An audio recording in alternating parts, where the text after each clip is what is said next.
talks about youth accountability, particularly now in Africa, it must be seen in the context of a number of issues. Number one, that Africa is the youngest continent on earth now. The average age, I think, is just 20. And in countries like Uganda, the average age is 16.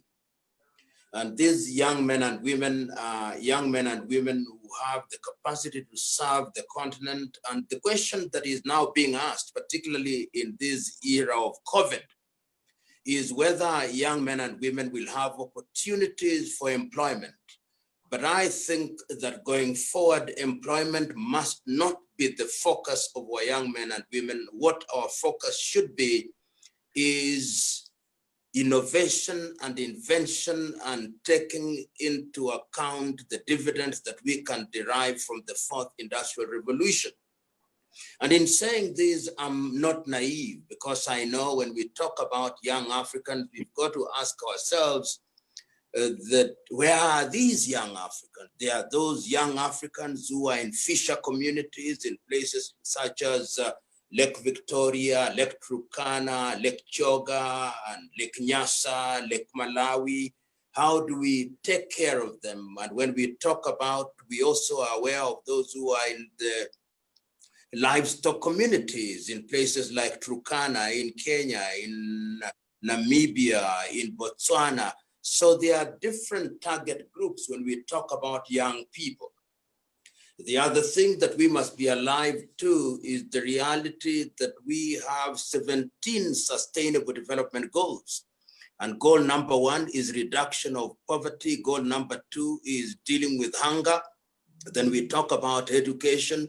We talk about the education not only of the girl child, but also of the boy child, and how we are going to ensure that young people are immunized from the problems that will afflict them if they don't participate in the economies. We also are aware that we are talking about the pillars of development under Africa Agenda 2063. So there are many issues, and I'm aware that you want me to talk about accountability.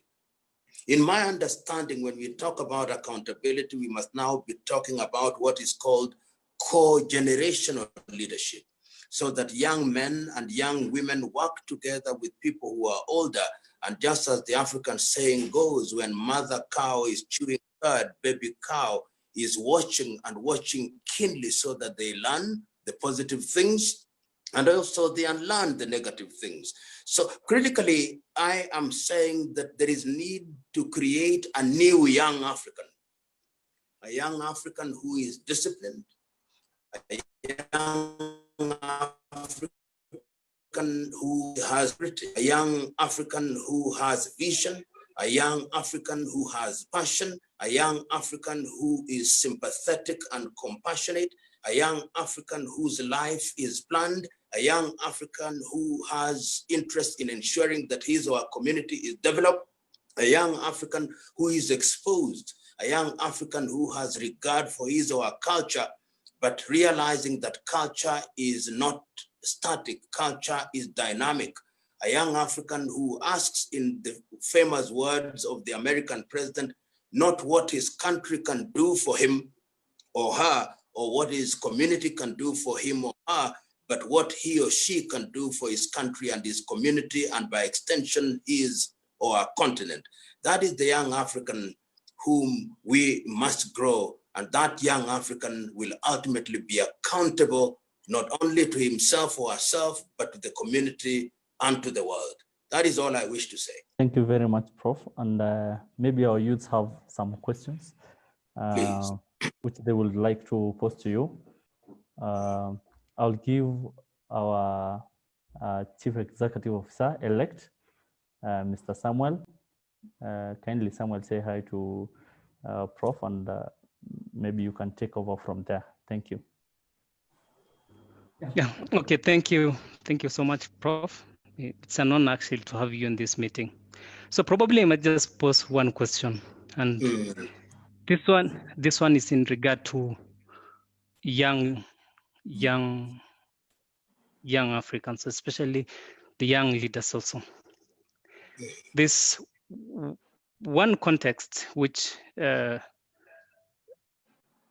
probably, I don't, maybe, so I'm asking research which was done by, and actually the research they did that among us young people, I think 60% were willing to acquire, especially wealth or money, in whichever way, so long as they will not be caught up.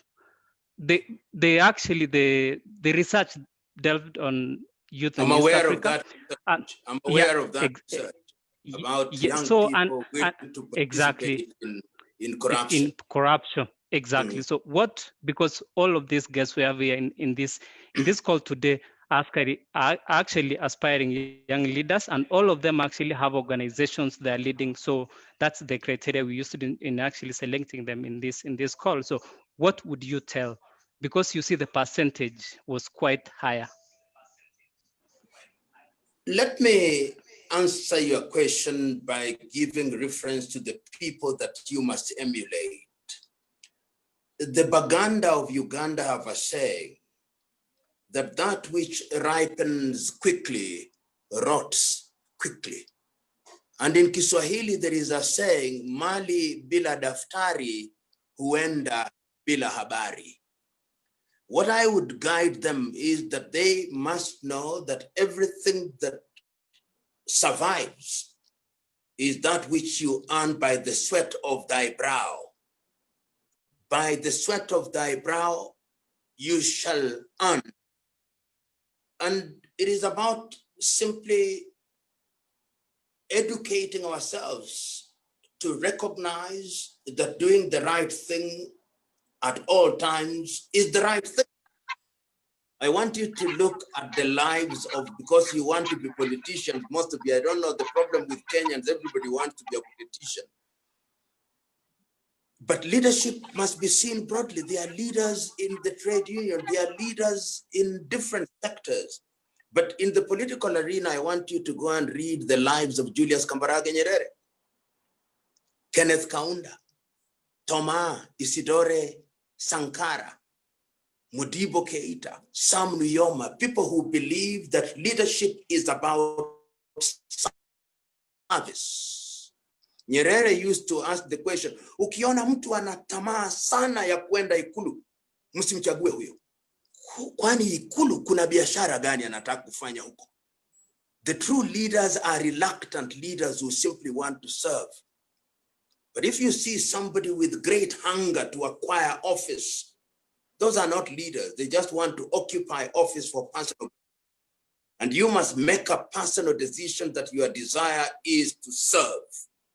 That is what I urge you. Thank you, Prof. Maybe someone else can ask a question. Felix is raising his hand. Yes. Hello, asante sana, Bwana Professor. Nice to meet you. Thank you, sir. I once met you in Tangaza University College. That was a long time ago. Yeah, when you a book, the Constitution interpretation book. Yes. So mine today is I am still a youth who cannot afford that book, and I really need to. Can you please donate me? Where are you now? Samburu. Okay, I'll make arrangements to get you a book. But I'm sure you can do things in Samburu to make some money. But I'll make sure you get one. Lengardeda knows how to get me. I was just beginning my question, but I was, first of all, thanking Prof for finding time to give us an overview on accountability. And I know through Samuel's questions, you have somehow warned the young generation about choosing where to provide our services or leadership. But still, I still have a question for, I know with your experience, and still we have probably youths who want to serve in the political arena. And still we have a bigger challenge in terms of the youth versus the older generation, whereby the older generations always have an upper hand in terms of, especially with regards to age. They tell the younger people, you are still young, your time is yet to come. So, and of course, that mixed with money, that combined with the issue of money, it becomes very difficult for the youth. What advice would you give to the younger generation in regards to beating that challenge? I think the young people are part of their own problem. But I must warn you by saying, number one, that youth is not a permanent state. It is a stage in your life. But if young people were to make a decision that they want to elect one of their own, why would they do it? Why do you allow yourselves to be bought by these fellows? If you have made yourself so weak that you can be bought with 200 shillings, you are the one to blame. You go across the border here in Tanzania and look at the people who are serving as cabinet ministers, young people. But you come to Kenya because your politics is ethnic.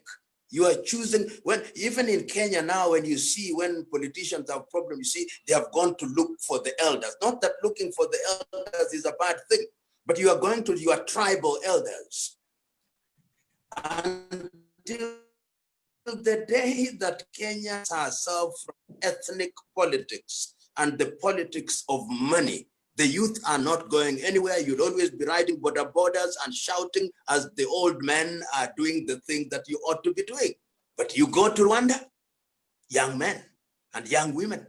Go to Tanzania, young men, young women. Go to Uganda, they are not doing as badly as Kenya is. You go to Ethiopia, young men. So Kenya has two problems.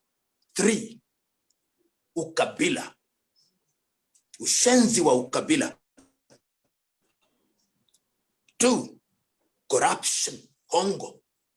3, fikra finyu. Nyinyi vijana, mkijana akiletwa mnasema hachoti. So it doesn't matter. Look at the university election that we now have here. When we were university students, I was a university student leader. I spent not a single cent. Today, you hear a chairman of University of Nairobi have spent 40 million. Ametoa wapi? Must have stolen somewhere. Yeah. Lazima anatumiwa na mtu, lazima ni kibaraka. So you are part of your problem, and you who are in this space, and Langer Dead will tell you, and you all who are here in this particular forum, you are leaders in your own right. Suppose you made a conscious decision that you want to elect people of your age group. Why can't you do it? Look at our first parliament. The people are in their 20s and in their 30s. And people are being elected in places in urban areas. Chiengo Neko was a member of parliament in Nakuru. Tom Mboya in Nairobi. Today, unaweza kutoka huku niliko nije nisimame Samburu. Mutauliza, what is my clan? Since ndivyo. Unaweza kutoka South Nyanza niende Siaya, mtauliza mimi ni Mjaluo lakini wa kutoka Migori. Tukiwa na ujinga huo, we are going nowhere. In Tanzania, mtu ambaye amezaliwa Mtwara, anaenda kusimama Musoma na anachaguliwa. Mtu amezaliwa Mwanza, anatoka Mwanza, anaenda Moshi na anachaguliwa. Sio Ulaya, hapa majirani wetu Tanzania. Kwa hivyo ujinga wetu wa Kikenya pia inatisha. Nisiseme mengi kupita hapo. Let me allow you to continue with the conversation. Let me thank you for what you are doing, my good friends who are across Africa. You know that we are ourselves going to have a big meeting on the 27th. Let us not, this is just an introduction. We must work together and do things on the ground.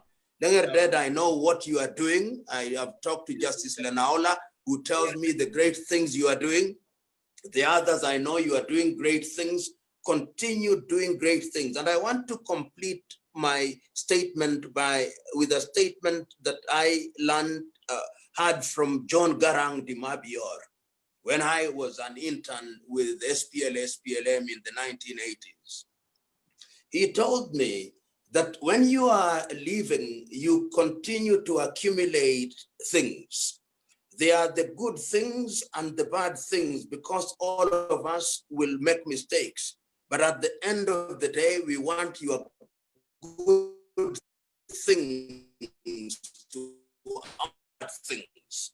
Experience. God bless you. Thank you very much, Prof. And we are actually very much happy of you.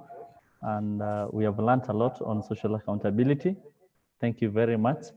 And Thank you. we look forward to further engagements. Thank you.